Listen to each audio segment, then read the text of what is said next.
Beneath the scorching desert sun, hidden in the vast lifeless expanse of dry earth and scattered brush, a war is about to unfold, silent, unseen by human eyes, yet every bit as ruthless as the great battles of history.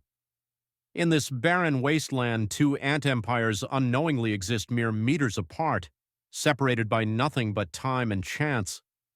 For years they have lived without knowledge of each other's presence. For years they have expanded their underground fortresses, raised their armies, and built their civilizations. But now, by sheer misfortune, their fates will collide, and when they do, only one will remain. This is the story of the Corral Colony's last day, a desperate struggle for survival, a battle that will rage through tunnels and chambers, leaving behind only silence. It all begins with one simple, inescapable fact: the desert is dying. The sun has not been kind this season. The once reliable sources of water have disappeared, leaving only dry, cracked earth in their place. Small puddles that once nourished life have evaporated into the air. The streams that cut through the landscape have faded into nothingness. The desert is now a graveyard of thirst.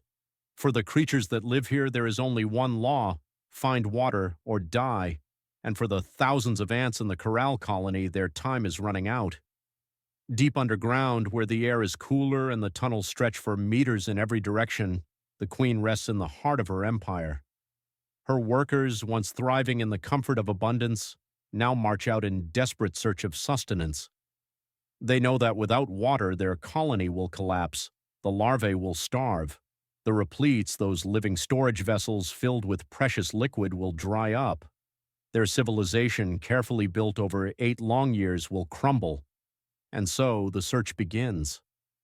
At first they find nothing but barren soil and empty husks of plants that once held moisture.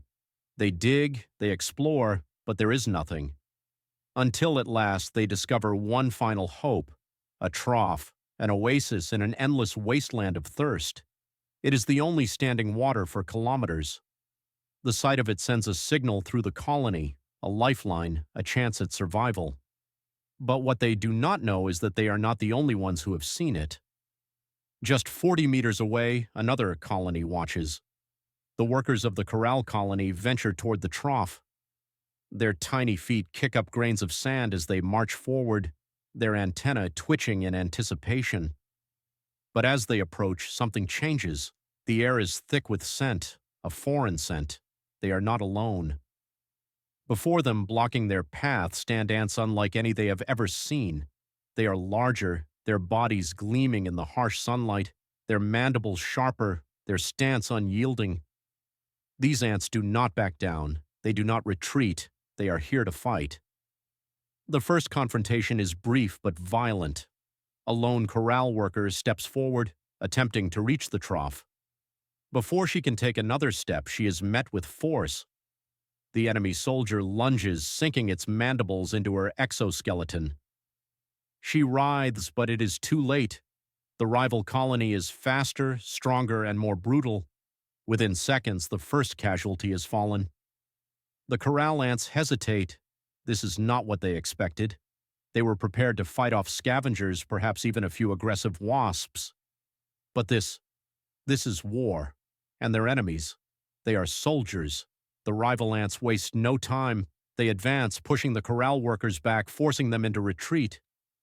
What started as a simple expedition for water has become a desperate battle for survival. The corral workers flee, but their enemies do not stop. They chase, they hunt. The battle spills onto the very doorstep of the Corral Colony. The enemy is not satisfied with defending the water source. They want more. The Corral Colony was not built to withstand an invasion. Their tunnels, designed for expansion and storage, now become a death trap. As the enemy forces surge forward, the workers inside scramble to mount a defense, but they are outmatched.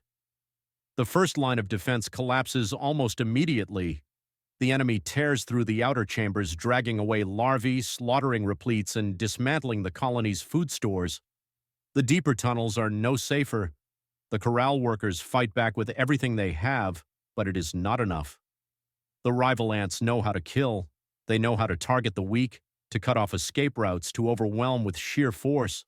The battle rages on, deeper and deeper into the nest. The queen, sensing the devastation, retreats to her royal chamber. She is surrounded by her nurses, her last line of defense. But she knows deep down that it is over. One by one, the chambers are emptied. The enemy takes everything. The eggs are devoured. The workers are slaughtered. The tunnels, once filled with life, are now littered with bodies. At last, the invaders reach the heart of the nest. The queen, once the ruler of thousands, now stands alone. She is surrounded. She has nowhere left to run. The enemy soldiers grab her, their mandibles locking onto her legs. She struggles, but it is useless. Slowly they pull. First her legs stretch, then her body tears apart. The ruler of the Corral Colony is dismembered piece by piece until nothing remains. The battle is over. The Corral Colony is no more. The once thriving civilization has been wiped out in a matter of hours. Their tunnels are empty, their queen gone, their legacy erased. The victors take everything. The bodies are hauled away, processed for food.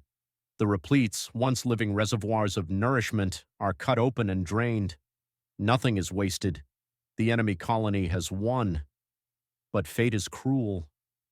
That very night the sky changes, the air grows heavy, thick with moisture, and then, at last, the first drops of rain fall onto the earth. The long drought is over. Had the Corral Colony survived just one more day, they might have endured. But now it is too late, yet all is not lost.